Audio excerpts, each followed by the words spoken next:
요한계시록 1장 9절과 10절 말씀입니다.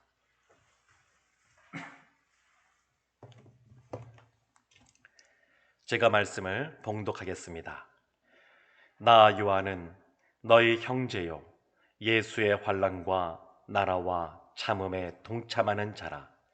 하나님의 말씀과 예수를 증언하였으므로 말미암아 밤모라 하는 섬에 있었더니 주의 날에 내가 성령에 감동되어 내 뒤에서 나는 나팔 소리 같은 큰 음성을 들으니. 아멘. 새해를 맞이하여서 특세를 시작하게 되었는데, 우리 성도님들 이 시간 함께 해주셔서 감사를 드리고, 이 한 주간 시작되는 진행되는 이 특세 기간 통하여서 우리가 예배를 경험하는, 하나님이 원하시는 그런 예배를 경험하는 하나님의 자녀들 다 되시기를 주님의 이름으로 축원합니다. 아멘. 우리가 참 많은 예배를 드리고 있습니다. 그런데 요한복음 4장에도 나오는 것처럼 예배는 아는 자가 드릴 수 있습니다. 하나님이 어떤 분이신지 아는 사람, 그리고 하나님이 말씀하시는 예배가 어떤 예배인지 아는 사람, 그 사람이 예배자로서 하나님께 온전한 예배를 드릴 수가 있습니다. 성경에는 이 예배와 관련하여 생각보다 성경이 말하는 부분이 많지가 않습니다. 생각보다 많지가 않습니다.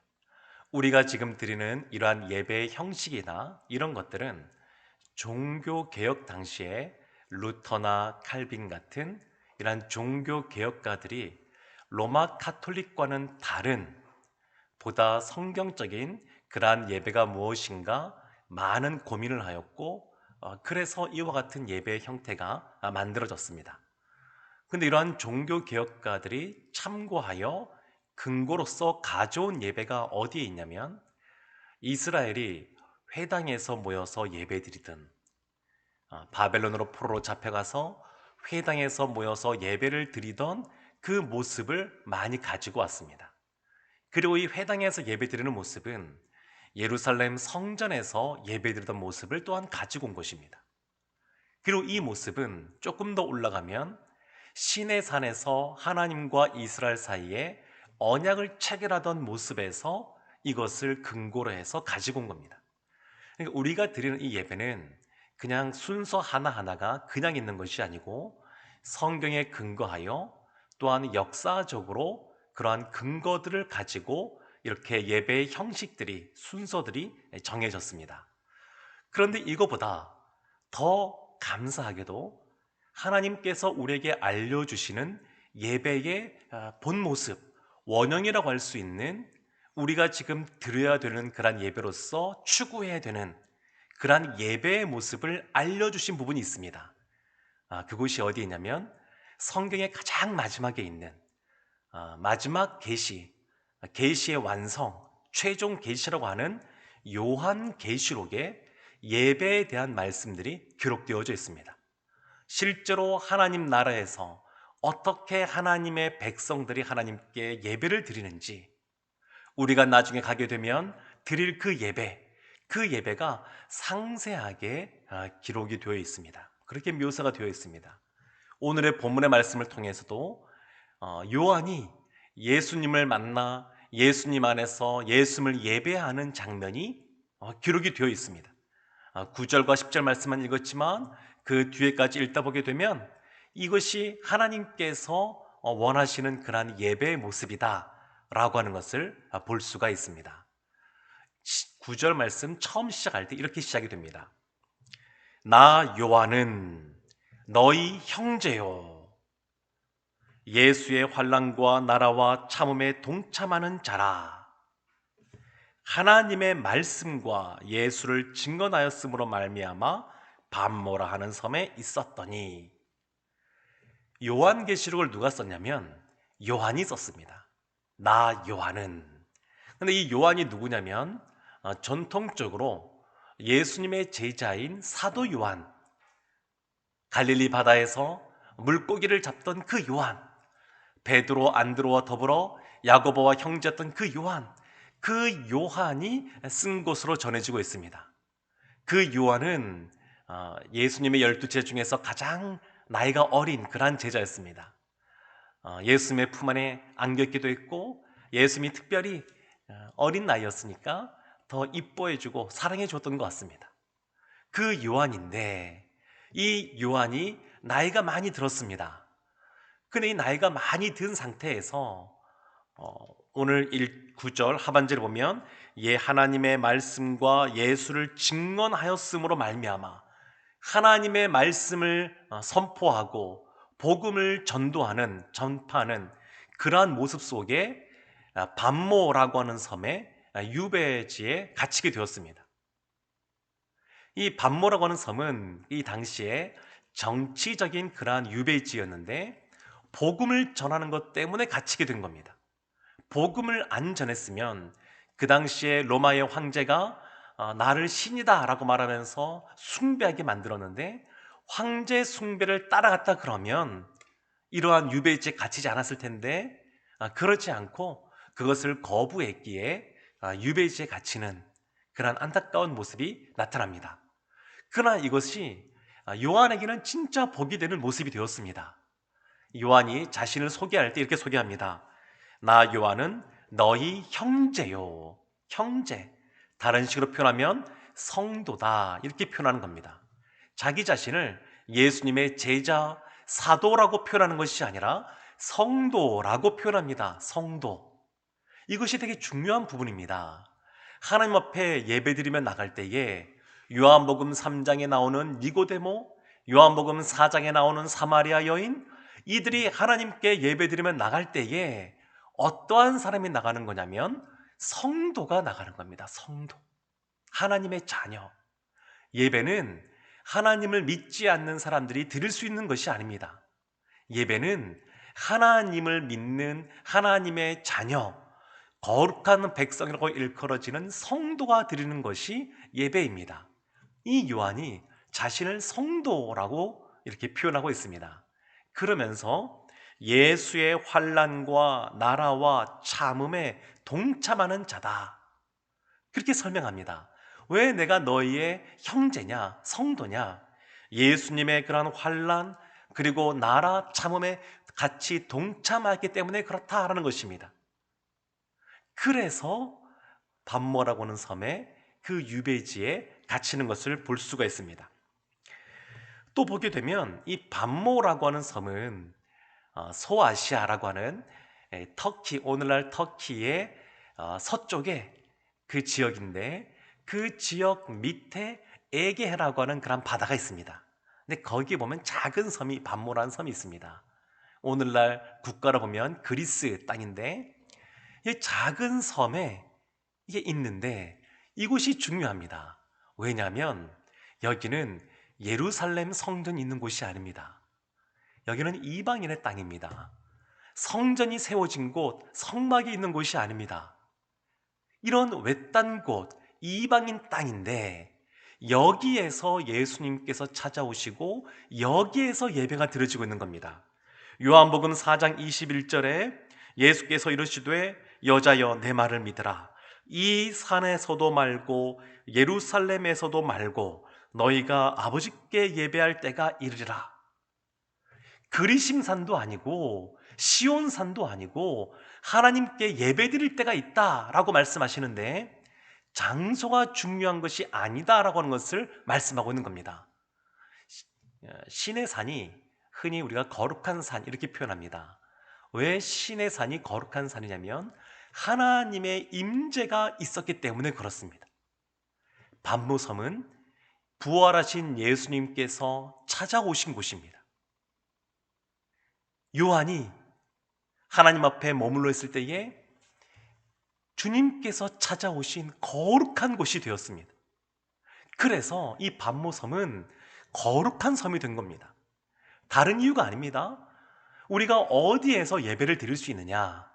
우리가 성도로서 하나님께 예배를 드릴 때 어느 장소에서 예배를 드릴 수 있느냐? 그것은 분명한데 예수님께서 임재해 계시는 곳, 거룩하신 예수님이 이 땅에 계시는 곳, 그곳에서 우리가 예배를 드리는 것입니다.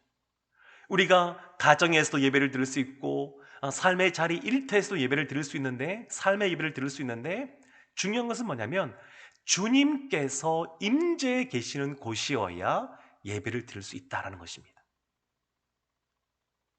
10절에 보면 이렇게 말씀이 기록되어 있습니다. 주의 날에, 주의 날에, 주님의 날, 주일이죠. 예수님이 부활 승천하신, 예수님께서 부활하신 날, 안식일 그 다음 날이죠. 이때가 주의 날입니다. 원래는 월, 화, 수, 목, 금, 토, 일 다 주님의 날이긴 합니다. 그렇지만 특별히 예수님께서 부활하신 그날 주일을 기점으로 하여서 성도들이 다 같이 모여 하나님을 찬양하고 예배했기에, 유대인들과는 다르게 그때 모여서 예배했기에 특별히 더 중요한 날이라고 알 수 있습니다. 주님의 날, 언제 예배를 드리느냐? 그것은 주님의 날 이때에 예배 드립니다. 그래서 요한복음 4장 23절에 이렇게 말씀이 기록되어 있습니다. 아버지께 참되게 예배하는 자들은 영과 진리로 예배할 때가 오나니 곧 이때라. 우리가 언제든지 주님이 임재하신 곳에서 주님의 성도인 우리가 하나님께 예배할 수 있는데, 그때가 언제냐면 주님의 날, 주님이 다스리시고 통치하시는 그때에 우리가 예배할 수 있는 겁니다. 그러니까 주님께서는 모든 날을 다 다스리고 통치하시기 때문에 우리가 그 날이 주님의 날이다 생각하고 예배드릴 수 있고, 특별히 주일날 우리가 함께 모여 예배드리는 날은 전통적으로 그때 모여서 특별히 하나님을 예배했기에 중요한 날이라고 할 수 있습니다. 또 10절에 보면 주의 날에 내가 성령에 감동되어, 이렇게 나옵니다. 성령에 감동되어. 예배를 드릴 때 진짜 중요한 것이 뭐냐면 성령에 감동되는 것입니다. 요한복음 4장 24절에 이렇게 말씀이 나옵니다.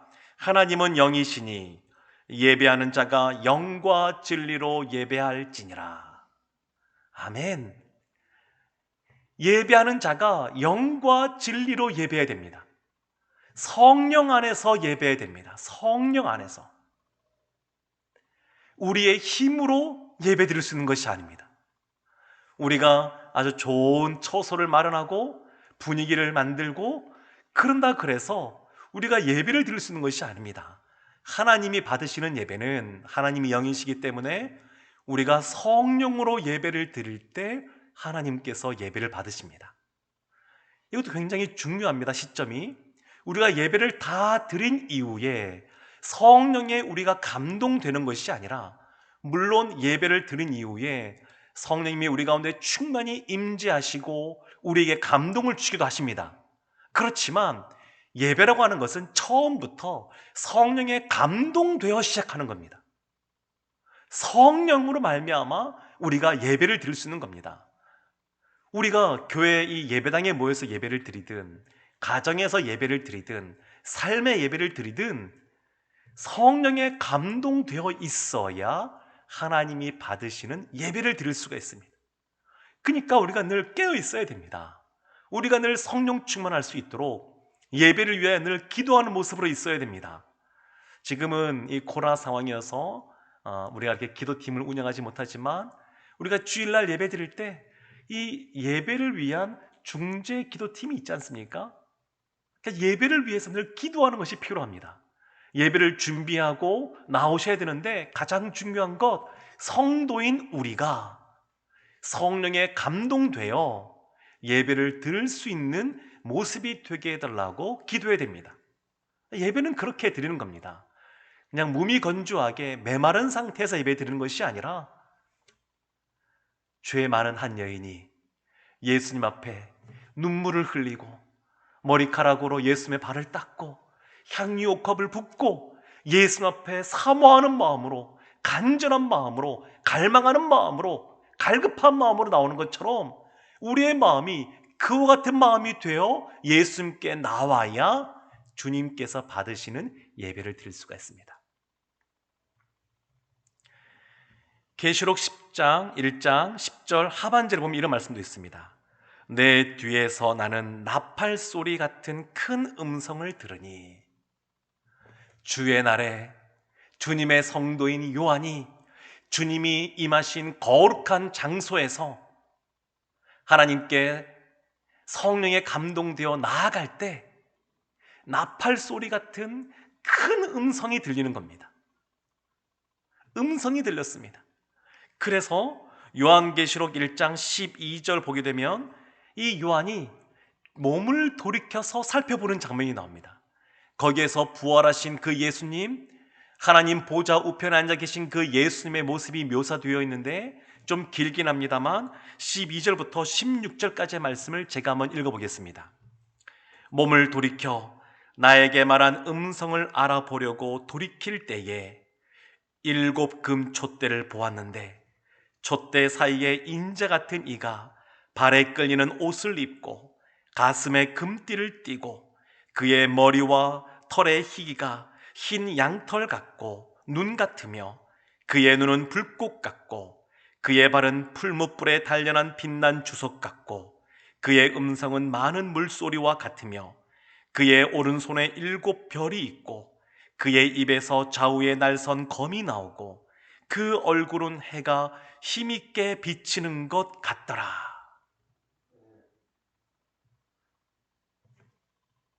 이 모습이 하나님 보좌 우편에 앉아 계시는 예수 그리스도 성자 하나님의 모습입니다. 요한은 예수님의 제자였습니다. 공생의 사역 동안에 3년 동안 예수님을 따라다녔고 십자가에서 돌아가실 때 유일하게 그것을 지켜본 제자가 요한입니다. 다른 제자는 다 뿔뿔이 흩어졌지만, 그리고 예수님이 부활하신 이후에 예수를 만났고 예수님이 승천하실 때도 그 모습을 지켜본 사람이 이 요한입니다. 그리고 베드로와 또 야고보와 더불어 예수님이 변화산으로 데려갔을 때에 모세와 엘리야 선지자를 만나서 변화되신 모습도 본 사람이 이 요한입니다. 누구보다 요한은 예수님을 잘 알고 있는 사람입니다. 요한보다 예수님을 더 잘 안다고 말하는 사람이 없을 만큼 누구보다 잘 아는 사람이 요한입니다. 그런데 지금 자신을 찾아온 그 예수님은 본인이 그전에 보지 못한, 경험해보지 못했고 그리고 만나지 못한 전혀 새로운 모습에, 한마디로 말하면 찬란하게 빛나고 그 영광이 지극하신 모습으로 임하신 모습을 보는 겁니다. 그냥 이렇게 말로써 글로써 이렇게 써놓긴 했지만 이것을 한번 이미지로 그려본다 그러면 어떻게 그림 그리기가 좀 어려울 것 같습니다. 빛이라고 말씀하셨는데 예수님이 그야말로 빛으로서 찬란하게 빛나는 그런 빛난 모습으로서 이 땅 가운데 이 요한을 찾아오신 것을 볼 수 있습니다. 예수님 보면 13절 보면 인자 같은 이라고 나오면서 예수 그리스도이거든요. 그 예수님께서 옷은 발에 끌리고 가슴에는 금띠를 띠고 그의 몸은 보면 머리와 털은 희기가 양털과 눈 같고 그리고 눈은 불꽃 같고 발은 풀무불에 단련한 빛난 주석 같고 음성은 많은 물소리, 얼마나 그 음성이 우리와 같은지 많은 물소리, 폭포수가 떨어질 때보다 더 큰 그 물소리처럼 들리는 겁니다. 오른손에는 7별, 7교회가 있다는 겁니다. 주님은 교회를 사랑하십니다. 교회를 굉장히 소중하게 여기십니다. 그래서 뒤에 이어지는 그런 말씀에서 7교회를 향한 말씀을 예수님께서 주고 계십니다. 이 예수님은 이런 영화로운 분이십니다. 이 땅에서 성육신, 이 땅에 육신을 입고 왔다는 것 자체가 자신을 지극히 낮추신 건데 이 땅에서 공생의 사역을 하시고 십자가를 지시고 그리고 부활하시고 승천하신 그 예수님, 그래서 지금은 하나님 보좌 우편에 계시는 그 예수님, 원래부터 영원전부터 하나님의 우편에 계셨고 지금도 그 자리에 계시는데 우리가 예수님을 예배할 때, 경배할 때 우리가 예배하는 예수님은 어떤 분이시냐면 바로 하나님의 우편에 앉아 계시는 그 예수님, 십자가를 지시고 부활하시고 승천하신 이 모든 과정을 지나시고 지금은 찬란하게 빛나시는 영광의 그 예수님, 우리가 예배하는 예수님이 바로 이런 분이십니다. 예배하는 우리는 하나님의 성도이고, 예배를 받으시는 대상인 예수님은 하나님 보좌 우편에 계신 영화로우신 분이십니다. 우리가 그분을 예배하는 것입니다. 이것은 우리가 나중에 하나님 나라에 갔을 때도 마찬가지입니다. 지난해에 우리와 함께 신앙생활하던 우리 성도님들 중에 몇 분이 하나님의 분을 받아 하나님 나라로 이 거처를 옮기셨습니다. 그런데 어떠한 모습으로 변화되느냐? 부활한 모습이 어떤 모습이냐? 이 땅의 삶을 살 때 가장 아름다운 얼짱 몸짱일 때냐? 아닙니다. 예수 그리스도를 닮아가는, 이 땅에서는 볼 수 없었던 아주 찬란한 모습으로 부활하여 계시는 겁니다. 나중에 우리도 그렇게 될 겁니다. 이 예수님을 본받아 우리도 닮은 모습으로, 우리도 찬란하게 그렇게 빛나는 모습으로 우리가 하나님 나라에 있게 될 것입니다. 근데 이 예수님이 이렇게 나타나실 때에 이 요한이 보인 반응이 뭐냐면 1장 17절에 이렇게 기록되어 있습니다. 내가 볼 때에 그의 발 앞에 엎드러져 죽은 자같이 되매 그가 오른손을 내게 얹고 이르시되 두려워하지 말라. 그냥 엎드러졌습니다. 이사야에게 하나님의 임재하실 때에 이사야가 화로다, 나는 망하게 되었도다 고백을 했고, 사도 바울에게 부활하신 예수님이 나타나셨을 때에 사도 바울이 엎드러졌고, 그리고 다니엘에게 하나님의 그러한 임재하심이 깊이 임할 때에 다니엘이 마치 자는 자와 같이 엎드러져 버리고 마는 그러한 모습이 요한에게도 나타났습니다. 엎드러져라고 하는 단어는 문법적으로는 능동태입니다. 본인이 엎드렸다는 겁니다. 그렇지만 내용상 보면 늘 하나님의 임재하심이 있을 때마다 꼬꾸라지거든요. 이것이 바로 경배입니다. 우리가 예배드릴 때 어떻게 예배드리느냐? 하나님께 우리가 성도로서 예배드리는데 그 하나님께 예배드리는 우리의 모습, 우리는 어떻게 예배드리는 거냐면 이와 같이 엎드려 경배하며 찬양하며 예배드리는 겁니다.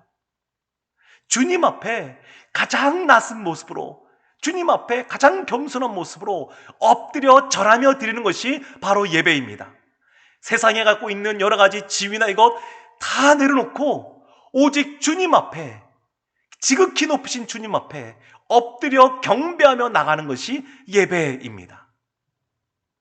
이때 예수님께서 어떻게 해주시냐면 오른손을 얹어서 이 요한을 어루만져 주시면서 두려워하지 말라 라고 하면서 힘을 주십니다. 하나님이 다니엘을 찾아오셔서 그를 어루만져 주심으로 그가 다시 일어설 수 있게 하셨던 것처럼 하나님이 이 요한을 어루만져 주십니다. 우리에게도 마찬가지입니다. 예배라고 하는 것은 하나님이 찾아오셔서 우리를 위로해 주시고 회복시켜 주시고 주님 안에서 힘을 얻게 하시는 것이 이 예배 시간이라고 할 수 있습니다. 또한 중요한 것이 있습니다. 그것이 뭐냐면 하나님께서 요한계시록 1장 19절에 이렇게 말씀하십니다. 그러므로 내가 본 것과 지금 있는 일과 장차 될 일을 기록하라. 7교회에게 이제 예수님께서 말씀하시는 내용이 나옵니다. 그 말씀하시는 내용을 기록하여 전달하라는 겁니다.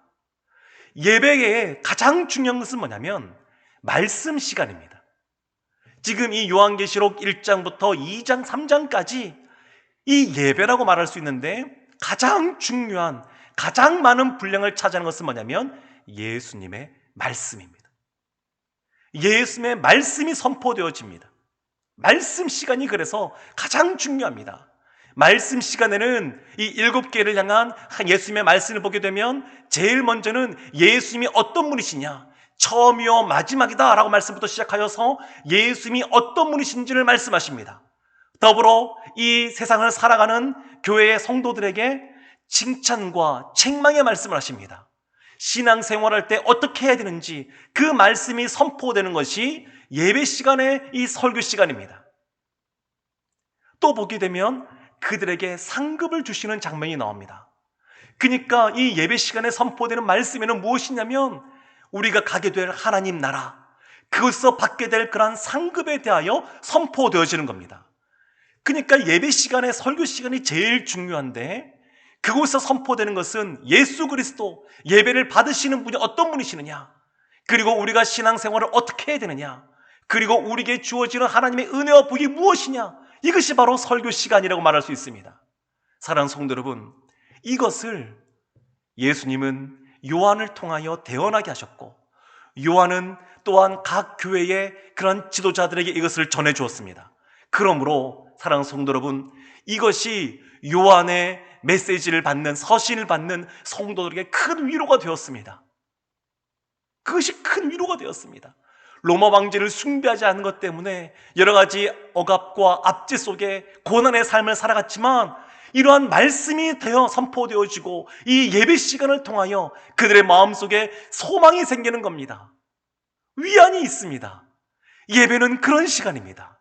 우리가 하나님 앞에 엎드려 경배하며 나아갈 때, 하나님의 백성인 우리가 나아갈 때 하나님께서 우리에게 놀라운 그러한 위로와 회복과 치유와 힘을 주시는 그러한 은혜가 있는 시간이 이 예배 시간입니다.